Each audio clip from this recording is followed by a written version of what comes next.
ہمارے ہاں عموماً سب کانٹیننٹ کے معاشرے میں نماز مغرب کے بعد گھر میں جھاڑو دینے، ناخن کاٹنے، گھر کی چھت پر جانے کو نہ صرف معیوب سمجھا جاتا ہے بلکہ اسے دین اسلام کی روشنی میں منع بھی بتایا جاتا ہے۔ کیا واقعی اسلام میں ان اوقات میں کام کاج کرنا منع ہے؟ اگر ہاں تو پلیز اس کی حکمت بھی بتا دیں۔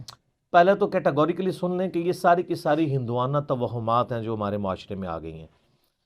ایک چیز ضرور ہے، صحیح بخاری اور مسلم کی متفق علیہ حدیث ہے، نبی صلی اللہ علیہ وآلہ وسلم نے فرمایا کہ جب مغرب کا وقت ہو جائے تو اپنے بچوں کو باہر نہ نکالو۔ اس وقت شیاطین نکلتے ہیں اور وہ بچوں کو اچک لیتے ہیں۔ اور بخاری اور مسلم میں حدیث ہے کہ مغرب کے بعد اپنے گھروں کے دروازے کو بند کر دو، اور بسم اللہ پڑھ کے بند کرو تو شیطان بھی نہیں کھول پائے گا، ورنہ تو یہ جو لوگ کہتے ہیں نا ہم جنات سے اتنا کام لیتے ہیں، تو کوئی بینک سے پیسے چوری کروا کے بتائے، دنیا کا نظام نہیں چل سکتا۔ اللہ تعالیٰ نے یہ جو ہرڈل ہے وہ سب کے لیے رکھی ہوئی ہے۔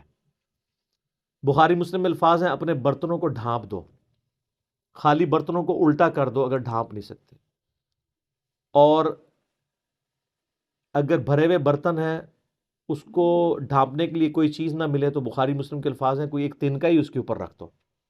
اور مسلم شریف میں حدیث ہے کہ ایک رات سال میں ایسی آتی ہے جس میں اللہ تعالیٰ کی طرف سے کئی ایک مرض آتے ہیں اور وہ ایسے برتن میں داخل ہو جاتے ہیں جن برتنوں کو کھلا رکھا ہوا ہوتا ہے۔ تو نبی صلی اللہ علیہ وآلہ وسلم نے یہ ساری انسٹرکشنز فرمائی۔ پھر بخاری مسلم میں یہ بھی حدیث ہے کہ نبی علیہ السلام فرمایا رات کو چراغ بجھا کے سو۔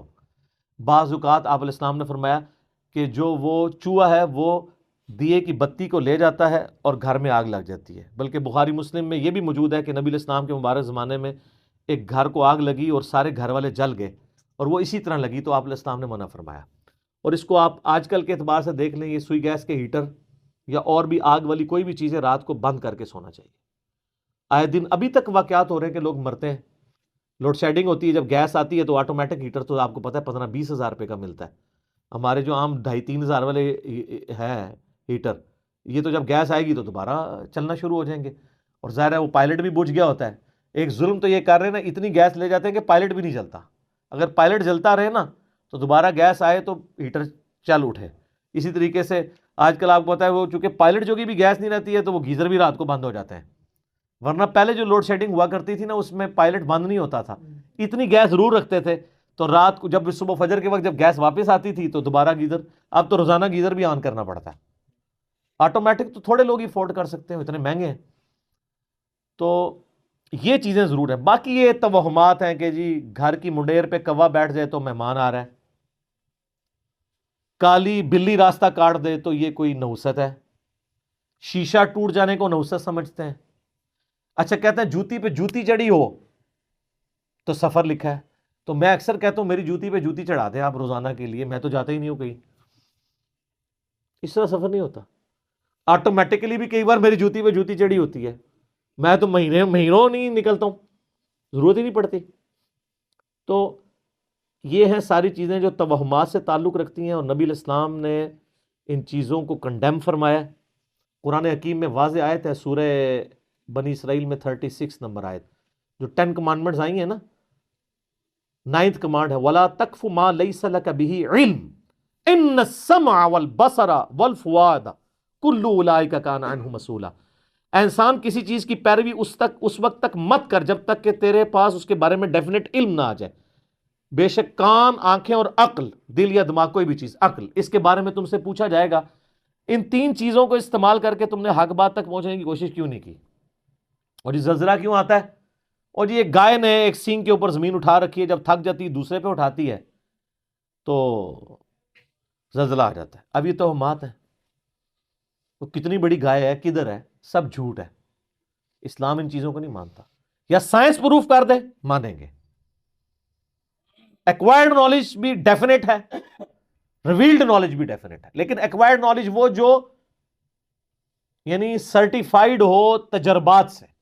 مثلا یہ چیز بالکل اسٹیبلش ہے کہ پیٹرول سے آگ بھڑکتی ہے، کبھی ایسا نہیں ہوا کہ آگ کے اوپر پیٹرول پھینکا جائے تو پانی کی طرح اس کو بجھا دے، تو یہ بالکل definite physical phenomena of nature ہے۔ یہ قرآن و سنت کی طرح حجت ہے، اتنا حجت ہے کہ آپ دیکھیں حضرت ابراہیم علیہ السلام نے نمرود کو جس دلیل پہ خاموش کروایا تھا وہ ہے ہی یہی تھی کہ میرا رب وہ ہے جو مشرق سے سورج نکالتا ہے، اگر تو رب ہے تو مغرب سے نکال کے بتا، تو ہکا بکا رہ گیا تھا کافر. اب یہ سائنٹیفک ایک فینومینا تھا جو حضرت ابراہیم علیہ السلام نے سامنے پیش کیا. اللہ تعالیٰ کے جو یہ فزیکل فینومینا ہے اتنے محکم ہیں کہ کبھی کبھار ہی ٹوٹتے ہیں. آگ ایک ہی دفعہ ٹھنڈی ہوئی ہے ابراہیم علیہ السلام کے لیے، روز روز تو نہیں ہوتی. کعبے کو بھی اللہ تعالیٰ نے ابرا کے لشکر سے ایک ہی دفعہ بچایا ہے. اس کے بعد تو یزید کے دور میں خانہ کعبہ کے اوپر چڑھائی ہوئی ہے اور غلاف کعبہ کا کچھ حصہ جل گیا. اس کے بعد پھر حجاج بن یوسف کی چڑھائی کے دوران خانہ کعبہ کی دیواریں منہدم ہو گئیں، کچھ نہیں ہوا. واقعہ حرہ میں مدینہ شریف کی حرمت پر مال ہوئی. دنیا بقدر ایفرٹ ہے. آپ لاکھ کہتے ہیں بزرگوں نے دنیا کا نظام سنبھالا ہوا ہے، کوئی فرق نہیں پڑتا.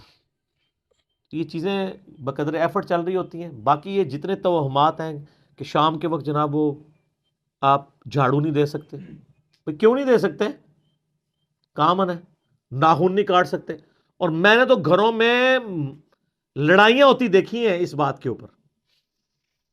خاوند بیویوں کو ڈانٹ رہے ہیں، مائیں بچوں کو ڈانٹ رہی ہیں رات کے وقت کو ناخن کاٹ لے، اور ان سے یہ پوچھیں کہاں لکھا ہوا ہے تو نہ ان کو پتا نہ ان کو بتانے والوں کو پتا. سارے سنا کے سنی ٹنی پڑھ پڑھا کے سنی بنو. اسلام میں کوئی ایسی چیز نہیں ہے کہ آپ اس کی بنیاد کے اوپر لوگوں کو مصیبت میں ڈال دیں. جو چیزیں منع کرنے والی تھی وہ کر دی گئی ہیں. وہ میں نے آپ کو بتا دیا کہ رات کے وقت بچوں کا نہیں نکالنا آپ نے، مغرب کے وقت وہ ساری چیزیں اپنی جگہ موجود ہیں. اچھا ہوتی کوئی یعنی 10 چیز موجود ہے، اس کے ساتھ صفر لگا کے اس کو 100 کر دیتے ہیں، کوئی اور صفر لگا کے 1000 کر دیتا ہے. اس طریقے سے بڑھاتے چلے جاتے ہیں، غلوف کرتے جاتے ہیں. حقیقت میں وہ چیز بڑی تھوڑی ہوتی ہے. اس طریقے سے دین میں خود ایگزیجریشن کرنا، لڑائی جھگڑے کرنا. بھائی صفائی تو نصف ایمان ہے. صحیح مسلم میں 534 نمبر حدیث ہے، صفائی نصف ایمان ہے. وہ صفائی کے لیے کوئی ٹائمنگ نہیں بتائے گی، جس وقت مرضی آپ کریں صفائی. اچھا جن چیزوں میں ٹائمنگ بتائی تھی اس میں کوئی فالو نہیں کرتا. سورہ نور اٹھا کے دیکھیں، اللہ تعالیٰ نے 3 اوقات میں کسی کے گھر جانے سے منع فرمایا: ارلی ان دا مارننگ، دوپہر کے وقت، اور رات کے وقت. تو مجھے تو بڑا غصہ آتا ہے ایسے لوگوں پہ جو عشاء کے بعد جو ہے وہ مہمان بن کے تو منہ اٹھا کے آ جاتے ہیں. تو میں تو بالکل اسٹریٹ فارورڈ ہوں. میں دروازے پہ آ کہتا ہوں نہیں میرا ٹائم نہیں جی، انشاءاللہ پھر ملیں گے. اس کو لوگ بد اخلاقی سمجھتے ہیں، حالانکہ یہ عین اخلاق ہے، یہ میرا حق ہے. مس بیل نے بار بار دینا ایک بہت ہے. مجھے ضرورت ہوگی میں دوبارہ کال کر لوں گا، اگر نہیں کرنی 50 کے بعد بھی نہیں کروں گا. آپ کو کسی نے حق نہیں دیا کہ آپ میری زندگی میں انٹرفیئر کریں. بخاری مسلم میں حدیث ہے، نبی علیہ السلام فرمایا اگر کوئی کسی کے گھر میں جھانک رہے نا اور وہ آگے سے نیزہ مار کے اس کی آنکھ بھی نکال دینا، اس پہ کوئی قدغن نہیں ہے. آپ اسے بد اخلاقی سمجھیں گے کہ یار وہ جھانکنے سے کیا ہو گیا تھا، آنکھ نکال دی. بھئی اسلام تو یہی کہتا ہے، سختی ہے. خود نبی علیہ السلام نے ایک صحابی کو یہ کہہ دیا تھا کہ اگر میں جان رہا ہوتا تو میں تیرے ساتھ کر دیتا. حتیٰ کہ بخاری مسلم میں یہ بھی حدیث ہے کہ دروازہ کھٹکھٹاؤ، دستک دو، جواب آ جائے تو ٹھیک 3 دفعہ، ورنہ واپس چلے جاؤ. اس بات کا برا بھی نہ مانو. یہ کیوں ہے؟ کوئی اگلے کی مرضی نہیں ہے، نہیں ملنا چاہتا آپ سے، کیوں آپ اس کو مجبور کر رہے ہیں؟ تو یہ سب کی سب چیزیں ہمارے معاشرے میں توہمات چل رہی ہیں. انہی میں سے یہ بھی ہے. اسلام یا ایکوائرڈ نالج کو مانتا ہے یا ریویلڈ نالج کو. سر پھر گورے کو اسلام ہے نا. گورے کو آپ کہہ دینا کالی بلی آگے سے راستہ کاٹ دے تو نحوست ہے، وہ مانے گا؟ ایمانداری سے مجھے بتائیں. نان سینس، کیا بات کر رہے ہیں؟ نہیں مانے گا. آپ کے اعتقادات جو ہیں وہ گوروں سے بھی گئے گزرے ہیں. اور کر کے دیکھ لیں آپ، یہ جو آسٹریلیا کی ٹیم آپ کے ساتھ کر رہی ہے، ان کے آگے کے کالی بلی پھینکیں پھر تو انہوں 3 سینچری مارے گا وارنر. کچھ بھی نہیں ہونا. دنیا بقدر ایفرٹ ہے، اس طرح سے کچھ بھی نہیں ہونا. ساری کی ساری چیزیں توہمات ہیں. ٹھیک ہو گیا؟